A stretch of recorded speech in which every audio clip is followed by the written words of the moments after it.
The Roman Empire expands. The Roman Empire continued to grow. In 86 BCE, Rome conquered Greece. In 63 BCE, the Roman general Pompey captured Jerusalem. In 58 BCE, Julius Caesar began his campaign to conquer the Gauls in modern-day France.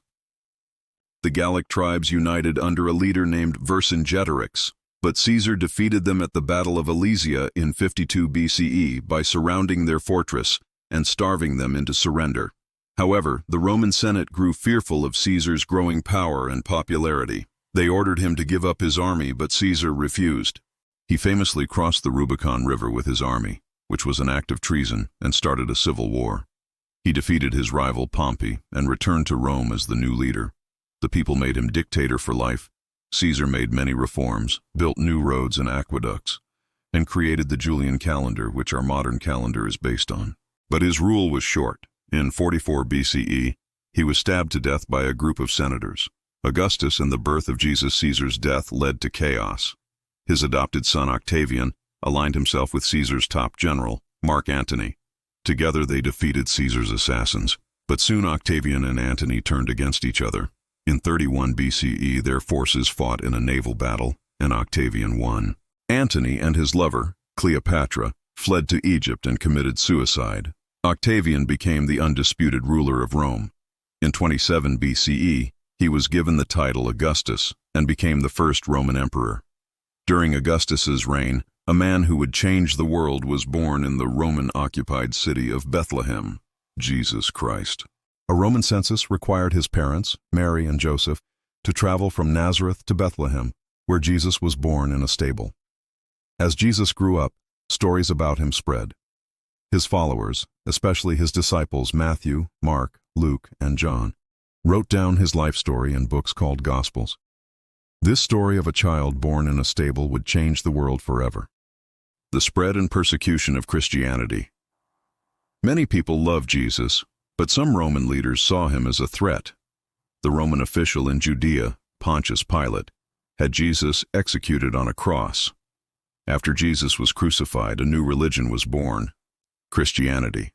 At first it was just a small part of Judaism, but it grew quickly. A man named Paul of Tarsus traveled across the Roman world, from Greece to Syria, spreading the word of Jesus. The more followers Christianity gained, the more enemies it made. The Romans, who worshipped many gods like Mars and Jupiter, found it hard to accept a religion that worshipped only one God. In 64 AD, when a great fire destroyed much of Rome, Emperor Nero blamed the Christians and began to persecute them. The Jewish revolt and Roman dominance. In 66 AD, a Jewish revolt began in Jerusalem.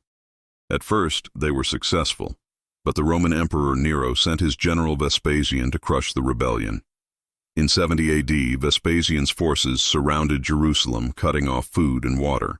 The Romans broke through the city's defenses, killed much of the population, and destroyed their holy sites. Under Emperor Trajan, 98 to 117 AD, the Roman Empire reached its largest size, stretching from Britain to the Persian Gulf. Civilizations in the Americas. While Rome ruled in Europe, various civilizations were growing in the Americas. The Moche civilization in modern-day Peru built huge pyramids and developed advanced farming techniques.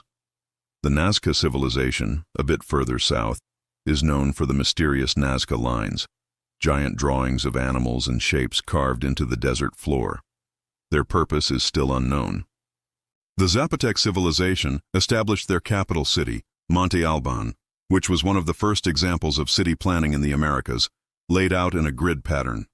Hadrian's Wall and the Bar Kokhba revolt back in Rome, Emperor Hadrian, 117 AD, had the difficult task of keeping the massive empire together.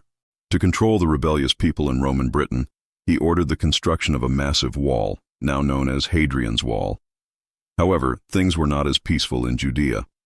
A man named Simon Bar Kokhba led another Jewish rebellion to free themselves from Roman rule. Hadrian sent a huge army to crush the revolt.